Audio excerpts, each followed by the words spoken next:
Everyone, good morning po sa inyong lahat. Welcome back to our YouTube channel.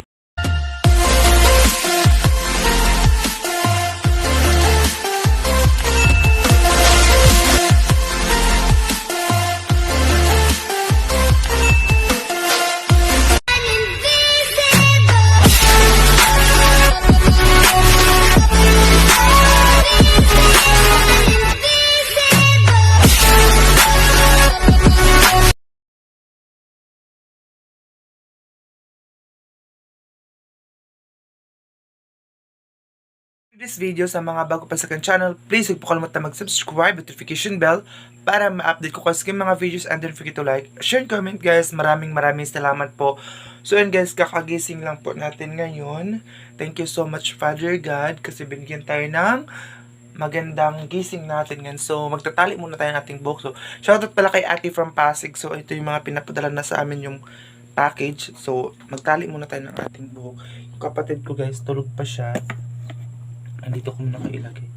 Ang hirap tayo mag-ano. Ayan, sa dot. Ganyan. Itong buko. Ganyan siya.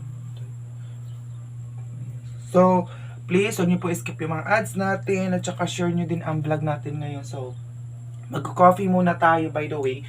Kasi, sobrang aga pa dito ngayon. Maga tayong gumising dahil mamaya pa naman yung klase natin. Ala ko ngayon guys kasi sinisipon ako, sakit yung sa giliran ko. Ang dami nating mga ano siya guys, yung para siyang Swiss Miss marshmallow. Ayun, hot coffee mix. Ito yung kina-coffee namin every morning. Pero bihira lang naman ako maganito. So sa mga nagtatanong bakit hindi pa ako nag-upload ng mga ilang days, alam niyo po ba guys, ako sobrang nasasaktan or nahihirapan din ako kasi hindi tayo nakapag-upload ng ilang araw. Hindi po ako nakapag-upload dahil nasira po yung ating phone. Madali po siyang malubat. Every time na mag-video po ako, bigla na lang po siyang ma-off. And marami akong nakikita yung nag-live ako. Marami akong nakita baka sa battery daw. Pero built-in kasi yung battery ko. Baka mahal kung magpa-change ng built-in na battery. Kasi hindi siya pwede tanggal-tanggalin ba kasi naka-doon talaga sa ilalim. Pero pwede naman siyang palitan pero I didn't think baka mahal siya. So magtanong-tanong pa ako kung magkano yung magpalit ng battery ng cellphone natin. Sobrang thank you so much po sa mga nag-ask kung bakit hindi po ako nakapag-upload ng ilang araw. Ganito, ganyan. So ngayon, ilabas ko kayo. Gusto ko magpirito ng bulad. Wala na pala kaming bulad. Or anong tawag dito day? Yung alam nyo pa, ang gripo dito ay sira pa rin siya guys. Oo, sira pa rin. Tapon na natin ito doon sa likod ng mga sticker. Ayan siya. So habang nagko-coffee tayo, maghugas na tayo ating mga pinggan. Every morning ito yung natin. Paggabi guys, pagod na kasi kami. Yung guys sa school. Lakad-lakad guys, sobrang pagod na. Ouch! Gusto itong natin ba, sira pa rin.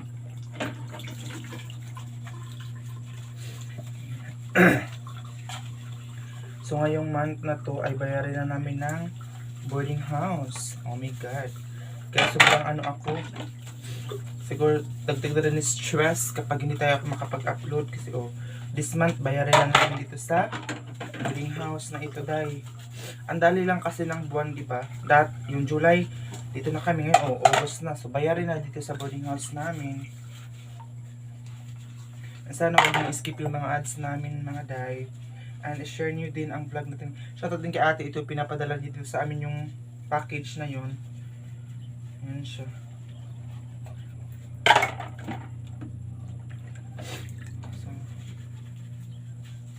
Hugas lang tayo muna na dito ng ating pinggan. Pagkatapos na ito, ilabas ko kayo doon.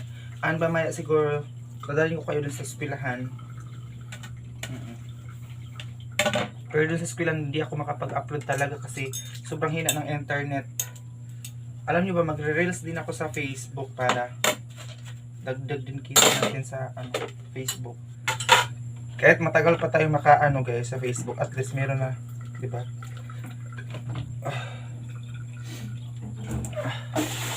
Alam nyo ba, ngayong umaga na ito, sobrang bad talaga ang umaga namin.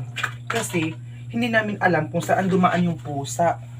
Pagising namin yung mga bagong labahan ng mga damit, ayun nandun sa gilid, tinaihan niya ba? Nalibang yung iring. Hindi namin alam kung saan galing yung pusa na yun. Tapos doon sa labas, nagalat yung mga tain niya. Hindi ko alam talaga kung bakit siya, nakapasok.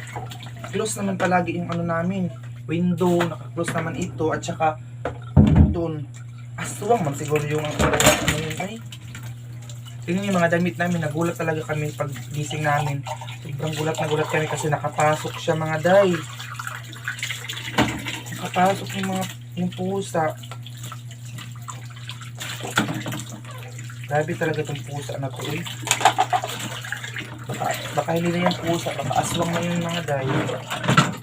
Sarado naman, bakit kaya nakapasok siya, diba? So, ayun.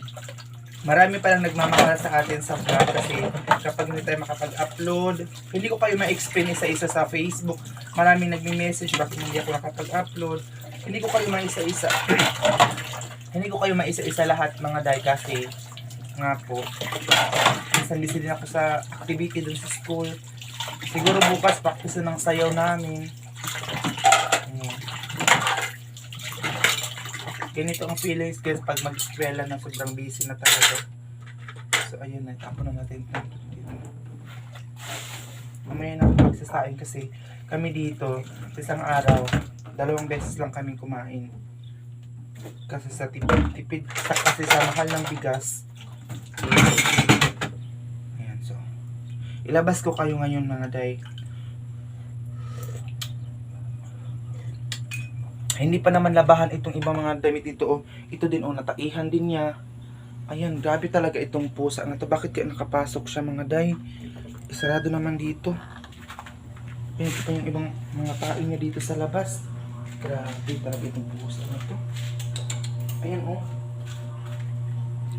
grabe.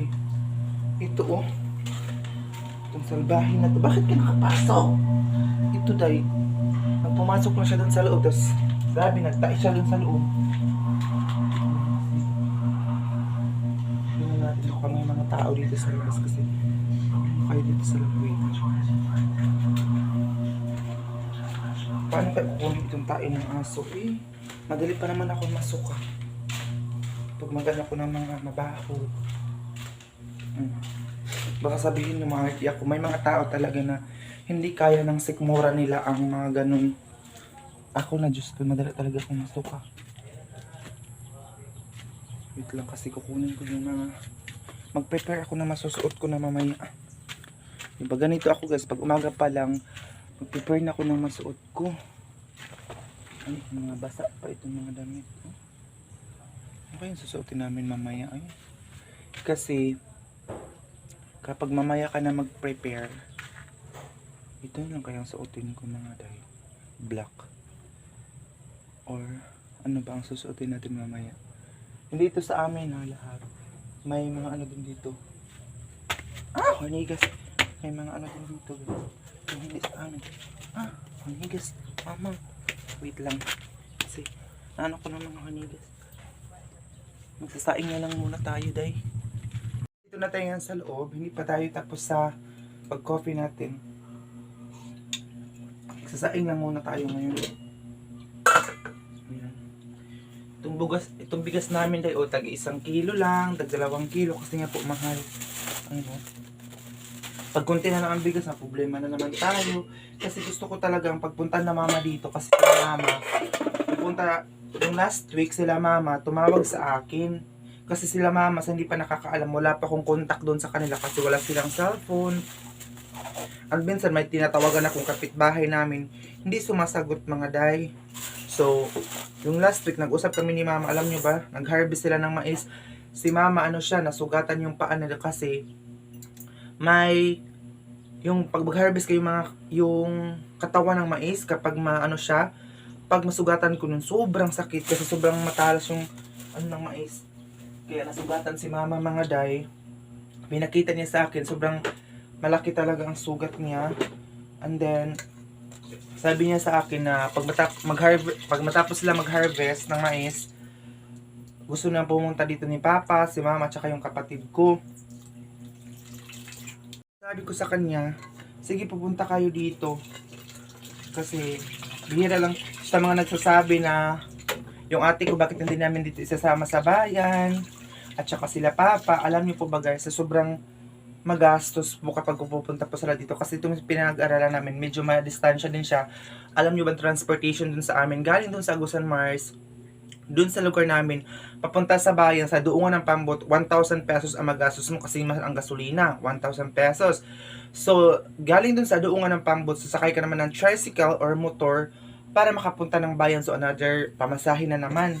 So, kaya, hindi pa naman tayo mayaman dahil para gastos-gastos ng ganyan. So, pasensya na guys sa mga nagsasabi sa akin na bakit hindi mo siya isasama, ganito, ganyan.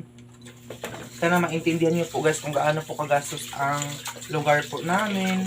And also, alam niyo nag-harvest sila Mama, pero ang makukuha ng pag-harvest nila, pagod lang talaga at pawis at mga sugat-sugat. Kasi kung mag-harvest ka, magastos. Hindi mo kailangan na akuhin yung pag-harvest kasi hindi talaga kaya. Lalong-lalong na yung mais namin ay nabahaan. Nag-harvest sila na may tubig, hanggang tuhod po yung tubig, nag-harvest sila.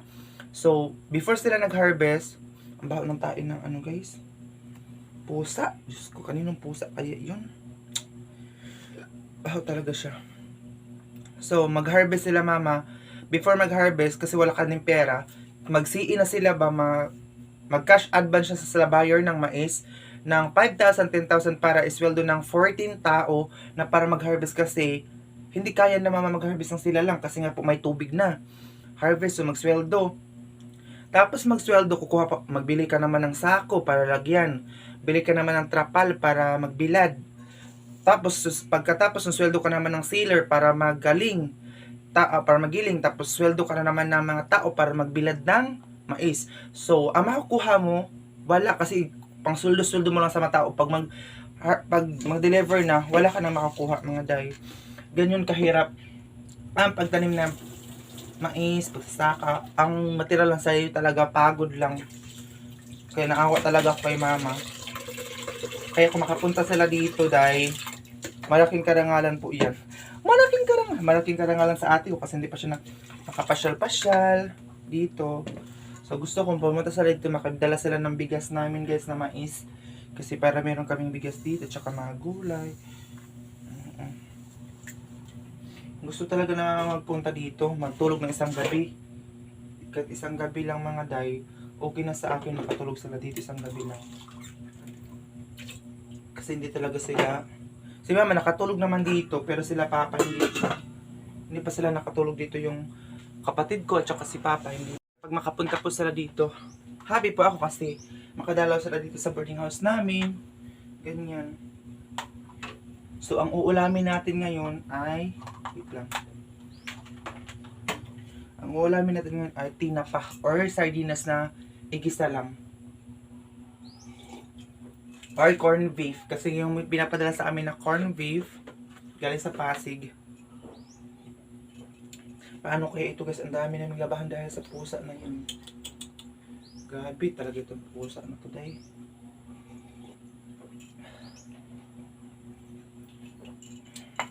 mag 12 pa lang ngayon.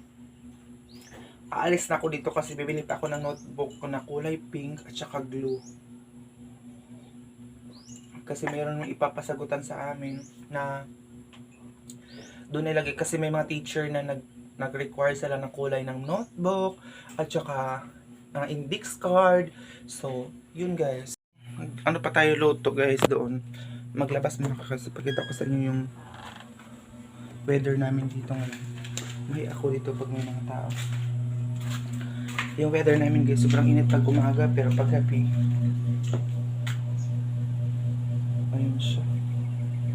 Ayun, ito yung weather namin ngayon. Ayun. Itong nag-ano dito, meron silang ito ng boarding house dito, meron silang ref, washing, lahat kompleto sila dito kasi parang mga asawa sila. Hindi ko alam kung anong trabaho ng asawa niya, pero yung lalaki travel driver siya ng tricycle, pero yung babae hindi ko alam kung ano yung work niya dahil meron na silang mga dala dito, mga manok, siguro sa kanila itong pusa, meron silang dalang, may mga alaga sila dito na dala. Ayan dito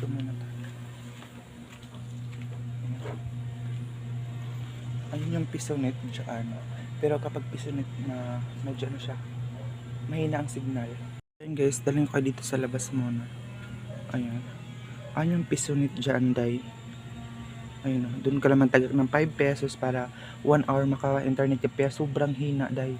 So, ito yung labas. Ito yung dinalakad namin every night. Diba? Palabas. Sarap itong kamungkay ba ito? Sarap nito lagyan ng itlog. Ayun siya. Diba nakita nyo yung mais, ano dito? Palayan na dati maliit pa kayo, malaki na day. Diba? Ito yung ano namin. Labas. Ayan. Ayun sabi ko yung room na yun. Parang close. Ayan. Kumpleto sila ng gamit dyan. Tapos sila ng gamit dito. Yung pusa na yun. Paano ko kaya kukunin itong anday? Ito yung labas. Yan yung magdiwata, day. Hindi pa ako nakaakyat. Maganda daw doon. Pwede kang adventure doon. Pwede kang mag-overnight. Pwedeng, basta may swimming pool din doon sa taas. Ayun. Basta maganda daw doon sa magdiwata. Ayan, doon yun yung tower ng internet. Balik na tayo dito sa loob. Andun, kukunin ko muna itong bag ko. Shoutout pala kay ate. Ayan o. Ito yung ginagamit ko. Social day. Siskuna, hindi ko alam kung business nila talaga itong Siskuna. Siskuna ba pagbasa nito? Sikusana pala, 1996. Sikusana na bag. Ayan o, ito na yung bag ko para na-teacher dito tayo. Sobrang ganda niya, love it talaga itong bag na to. Ayan, so, yan ko muna kayo ilagay sa ganyan kasi. Pakita ko sa inyo yung laman ng aking bag ngayon. Halang, init naman ito mo yan. Ang init mo na daw. Hindi din ako maka-charge dun sa eskwelahan. Hindi ako maka-charge kaya, pasensya na kaya kung hindi ako nakapag-upload talaga ng ilang araw. Kasi, wala eh. Cellphone natin nagloko. So, ito yung dala-dala kong bago. Thank you ate ko from sobrang talagang ginagamit ko sa mga ipakita ko siya sa inyo. Meron akong dalawang notebook pa lang yung nabili ko. Then ito din bag na ito ay Sikusana din. Ayan. Ang mga laman nito ay mga ID. Ayan, merong card dito ng Cebuana. Ayan.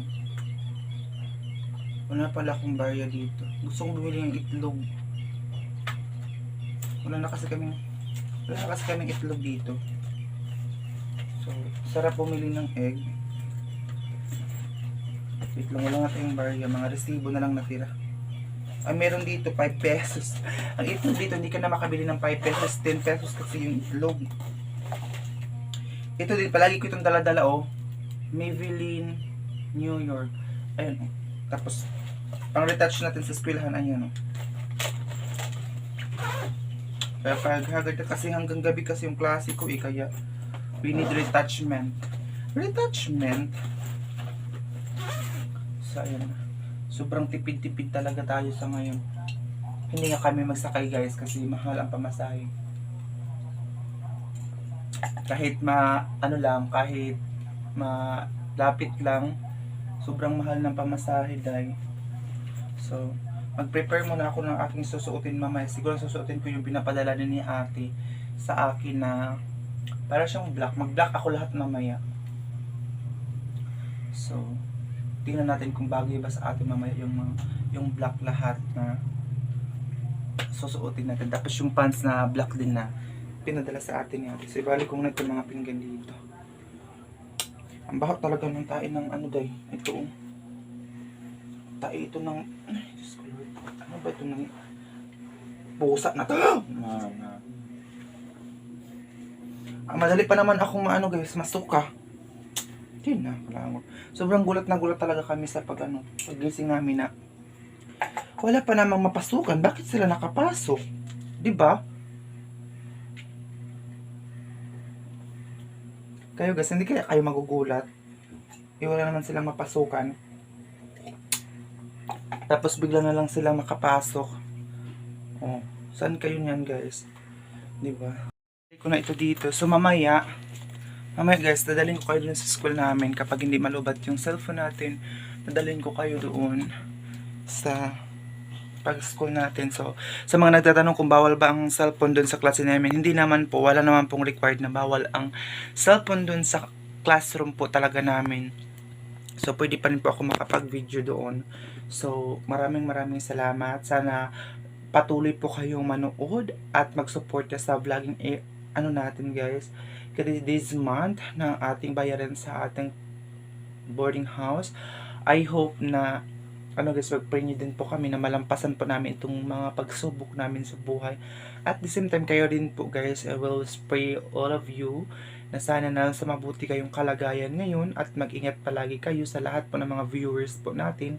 Ingat kayo palagi at sana i-share nyo palagi ang mga video natin. At guys, nag-reels po ako kahapon at saka dadagdagan na po natin ang reels natin mamaya pagpunta natin ng school. So sana supportan niyo ako sa reels po natin, and ito po yung aking Facebook account. Mayroon po sa comment section guys yung link. So maraming salamat po sa lahat ng sumusuporta sa vlog natin.